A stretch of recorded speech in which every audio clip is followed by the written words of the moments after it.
Pro Group Management, workers' comp that works for you.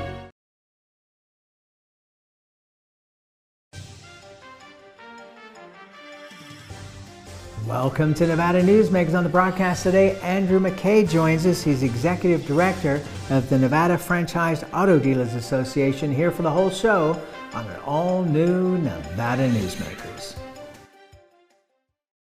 Located in the heart of Carson City, the Bank Saloon, a historic watering hole with a modern feel.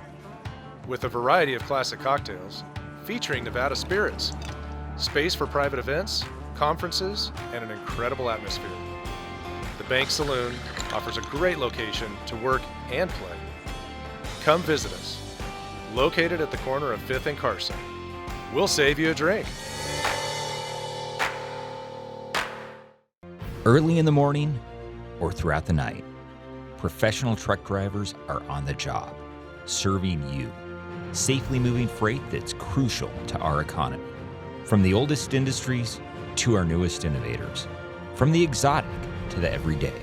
Trucks are everywhere, moving everything. Never afraid to embrace a future that makes Nevada and our nation stronger.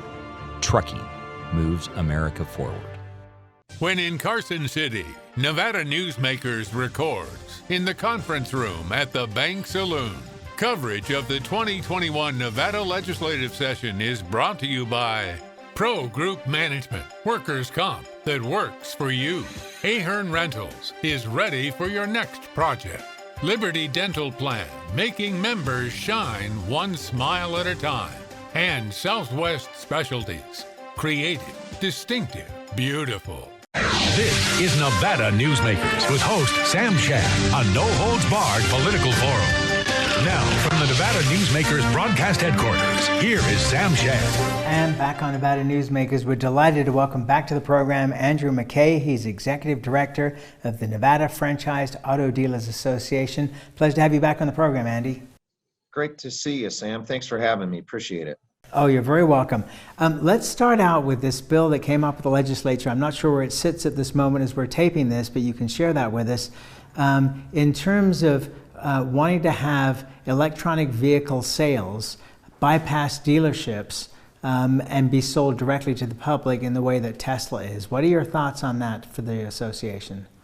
Well, with respect to the status of the bill, Sam, and I think your viewers know, on Friday there was the first real major deadline, I would say, with respect to legislative rules, and that is first committee passage.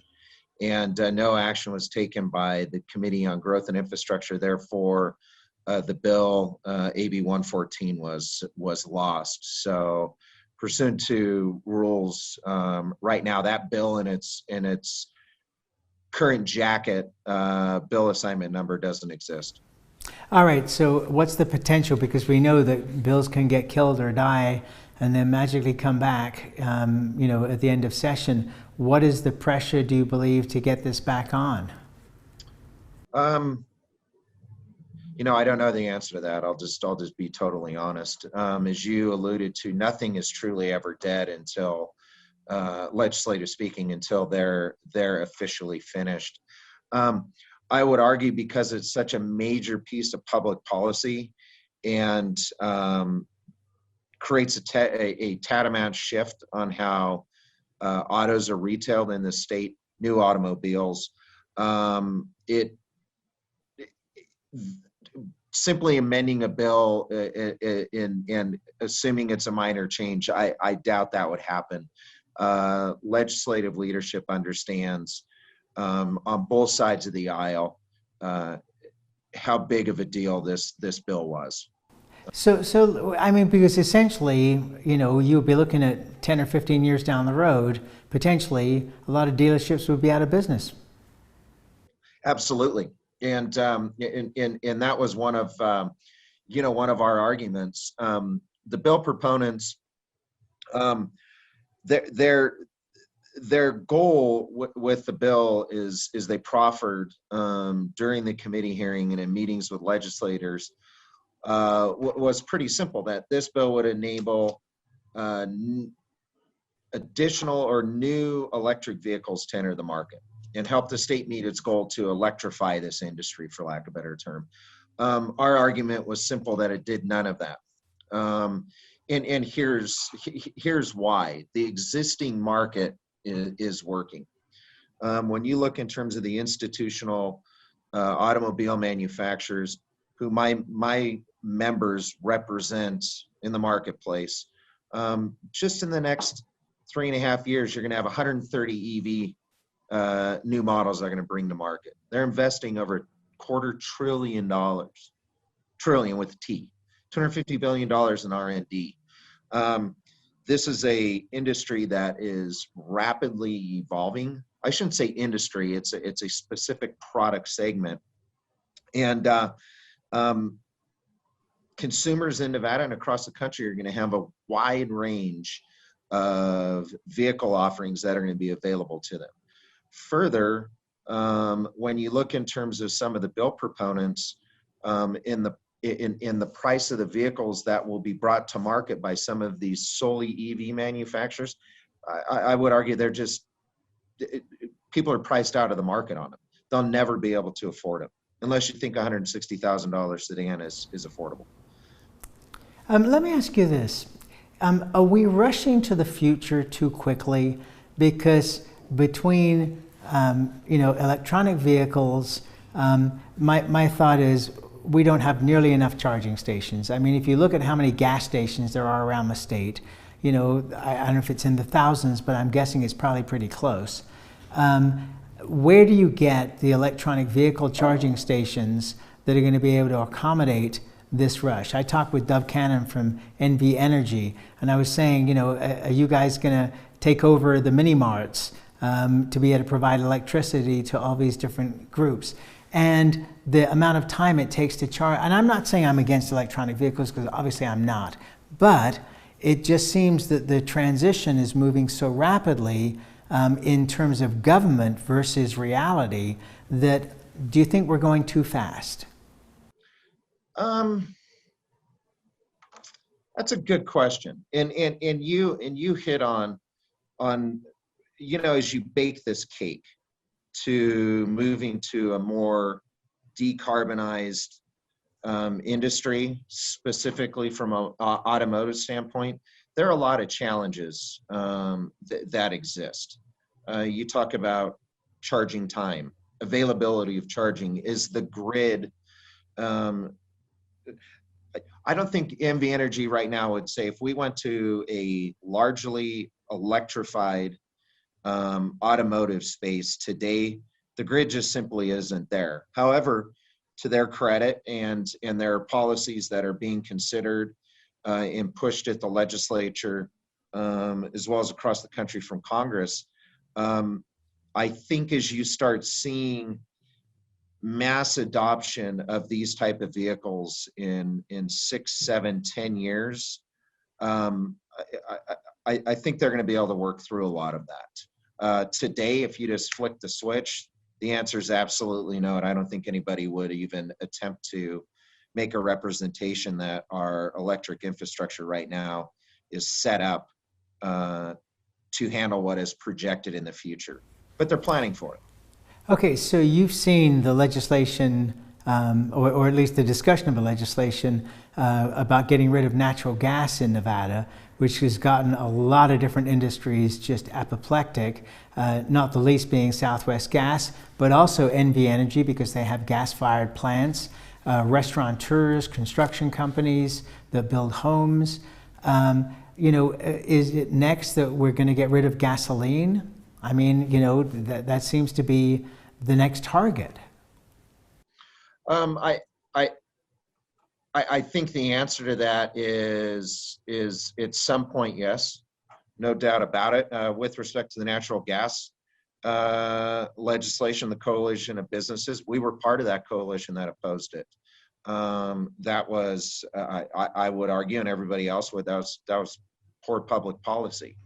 You may have, the intents and the goals were benevolent, maybe, well-intentioned, but just not practical at all.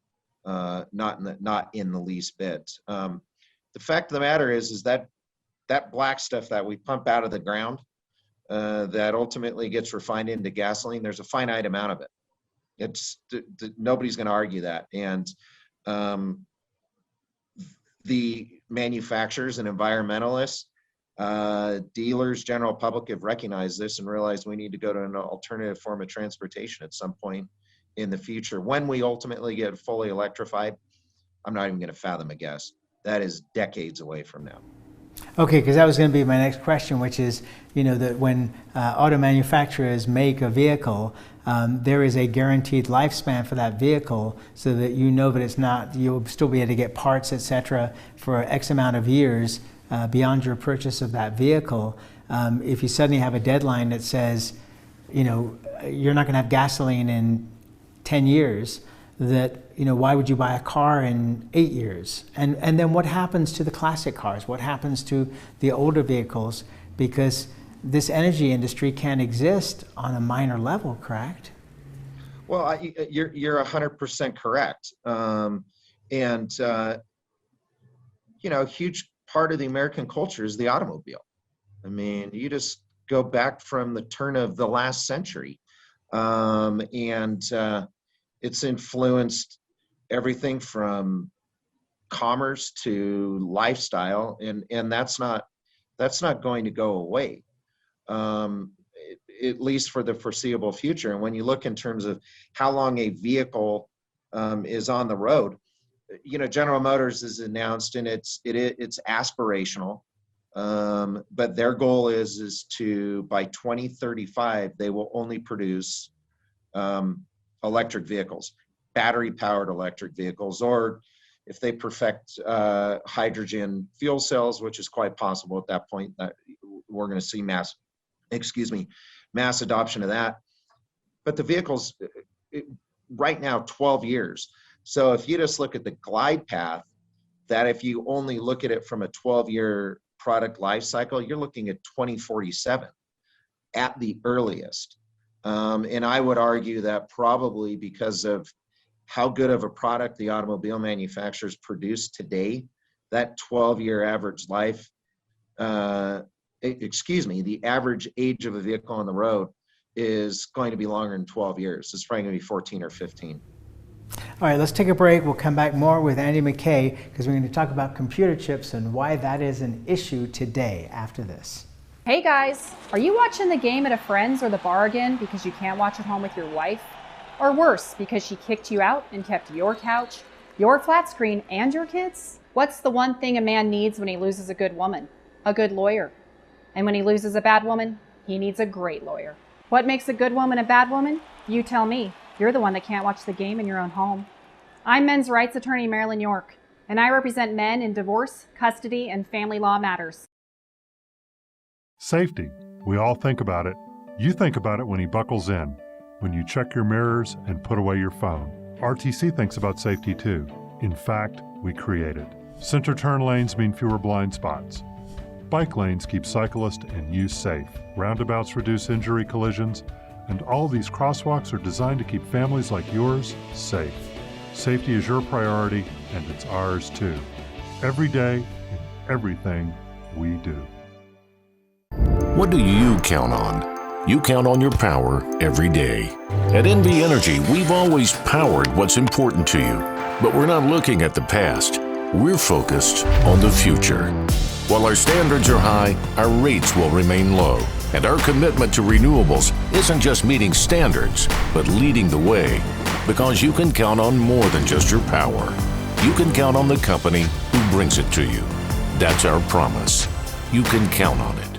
Serving Our Kids Foundation's mission is to serve homeless, at-risk, and food insecure children in grades K through 8 throughout Southern Nevada.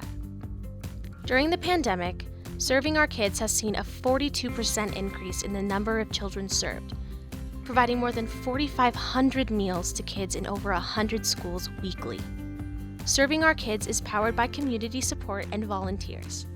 To learn how you can help, visit servingourkids.org. This is Nevada Newsmakers. And back on Nevada Newsmakers, we continue our conversation with Andrew MacKay. He's the Executive Director of the Nevada Franchised Auto Dealers Association. If you had asked me at the beginning of COVID whether auto sales were going to continue to just go through the roof as they had been, I would have said absolutely not. But in fact, there are lots of reasons, and you and I have discussed them on the program before, of why with leases coming up and cars wearing out that people still needed to buy automobiles.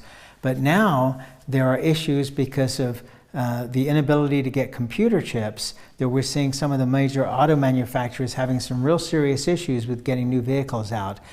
In fact, to the point I was reading just last night that some companies are making the vehicles without the computer chips and hoping to put them in later when the chips become available. Give us the latest on this, please. Well, you pretty much summarized it really well, Sam. It's and I don't want to sound hyperbolic at all, but it is scary. The compression on the microchip market across the globe is really, really bad. As your viewers, if they drive by any new car dealership and they'll look at the lot, there's nothing there. The ability to produce and manufacture vehicles is in many respects ground to a halt. They are cutting production shifts, shifting production personnel from certain makes that require a significant number of microprocessor units to ones that don't. I was just reading an article in Automotive News this morning. It was an update on it. The thought process was, and it's a menagerie of factors that have caused this compression. The lack of production when COVID initially hit and shutdowns, the retooling and repurposing and focusing of those microprocessors to consumer electronics during the shutdown because everybody was at home buying televisions, PCs, upgrading their Wi-Fi, et cetera, et cetera. But they've said this actually may, it's been talked about through at least the first half of this year. Then you'll start to create a normalization of production. Now they're saying it may even last through the end of this year. And what does that translate in terms of a reduction in the number of vehicles that are produced? Close to 3 million less vehicles are produced globally, in about 800,000 in North America.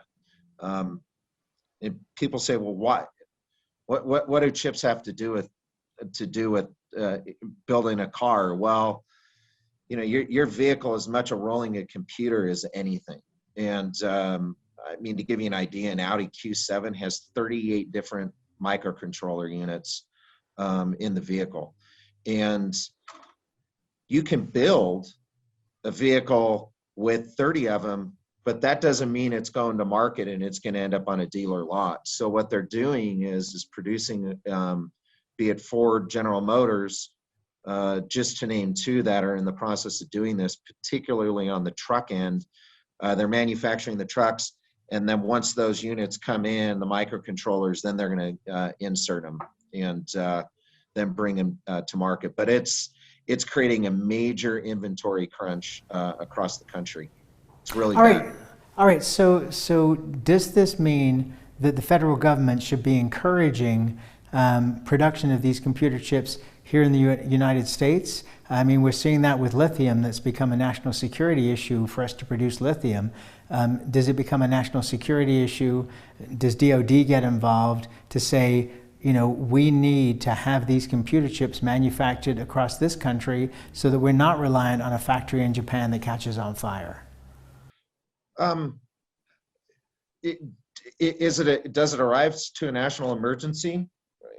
Close. The Biden administration had a meeting, I believe it was either Thursday or Friday of last week, with the top brass of the automotive industry, including the the Trade Association, the Alliance for Automotive Innovation, to discuss this issue and to come up theoretically with some plan. I think anything will help. If it's encouraging production of these domestically, absolutely, but it isn't something that you just flick the switch, Sam, and it works, as you know. There's significant tooling and ramp up that is necessary in order to make these. And the reason why, which I didn't allude to, they're talking about a year delay, is because these companies that manufacture these microchips and microprocessors have to look beyond the automotive space. And they need to start looking in terms of the ramp up and the production period for, and I hate to say this, but Black Friday, that's going to come in November, right at the Thanksgiving holiday, just as one example. Do we need more producers? Absolutely. No doubt about it, because it's happened once. Why it's theoretically can happen again. Are we going to see the cost of automobiles rising because of this shortage?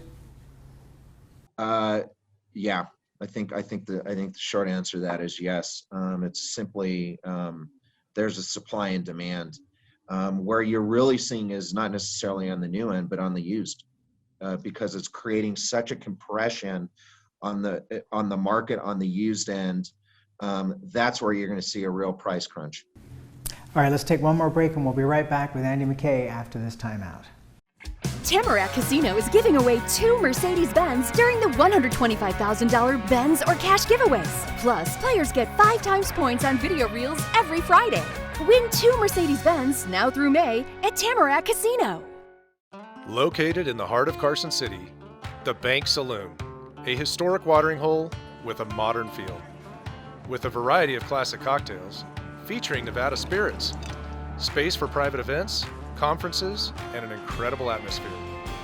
The Bank Saloon offers a great location to work and play. Come visit us. Located at the corner of 5th and Carson. We'll save you a drink.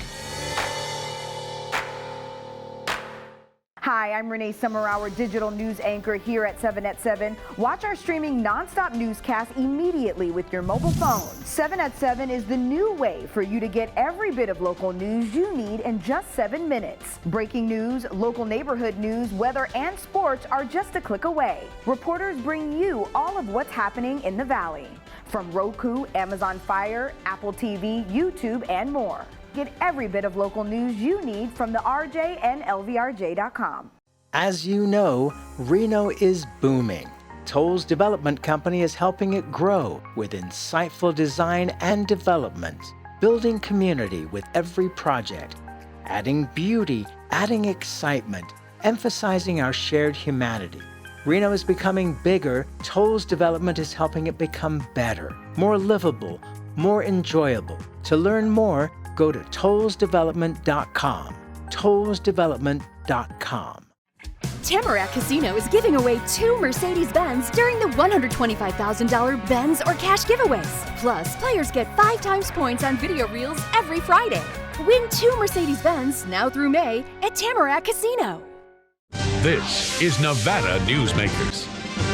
And back on Nevada Newsmakers, we continue our conversation with Andrew MacKay. He's Executive Director of the Nevada Franchised Auto Dealers Association. At the end of the last segment, we were talking about the cost of used vehicles going up, but I've noticed an interesting trend in my own circle of people who are trying to sell luxury vehicles like Lamborghinis that were 10, 15 years old, and others, and they were not getting close to the prices they expected. Is there some differential between the regular used vehicle and the luxury used vehicle that people are not buying at the higher end at this point? Well, when you talk about Lamborghini, you've got luxury, and then I will just say super luxury. And so there's a very finite market on that. I'm actually somewhat surprised to hear that, to be honest, because when you look in terms of just the used market overall, And I would lump luxury vehicles. You know, the 5 Series BMWs, even 3 Series, 4 Series, the Audis, Q5s, Q7s, Mercedes, et cetera, et cetera. If there's inventory that's out there, it's being snapped up in an instant. In just a little anecdote, spoke to a Hyundai dealer who went to the wholesale auction, and the same vehicles that were at the wholesale auction 2 weeks ago were selling for approximately 15% more than the same type of vehicles a month earlier, because there is such a compression with respect to the overall vehicle market. And people are literally buying all over the country.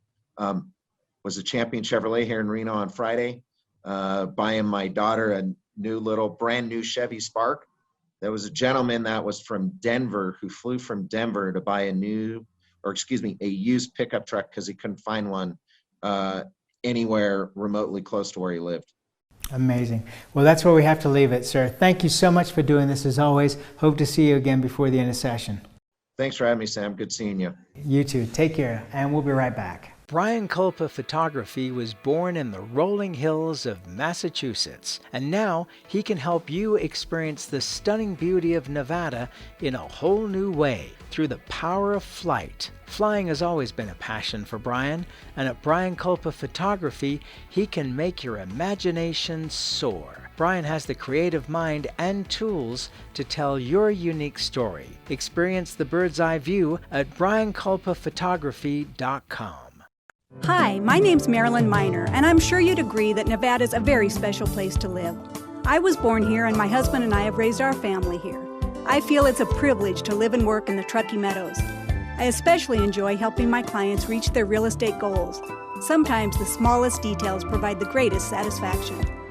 I'd be complimented to talk to you about your next move. Call Marilyn Miner at Dixon Realty, 742-1280, or log on to marilynminer.com. Safety. We all think about it. You think about it when he buckles in, when you check your mirrors and put away your phone. RTC thinks about safety too. In fact, we create it. Center turn lanes mean fewer blind spots. Bike lanes keep cyclists and you safe. Roundabouts reduce injury collisions, and all these crosswalks are designed to keep families like yours safe. Safety is your priority, and it's ours too. Every day, in everything we do. Pro Group Management is the place where companies can find workers' comp solutions that are designed to meet their specific business requirements. As regulations evolve, Pro Group takes a proactive approach to clear the path to make sure your business stays ahead of the curve. Knowing your workers' comp program is optimized, you can focus on other important matters related to your growing business. Pro Group Management, workers' comp that works for you. As always, you can watch Nevada Newsmakers on television, radio, audio and video podcasts, and YouTube. We'll see you on the next broadcast coming to you from Carson City. See you then.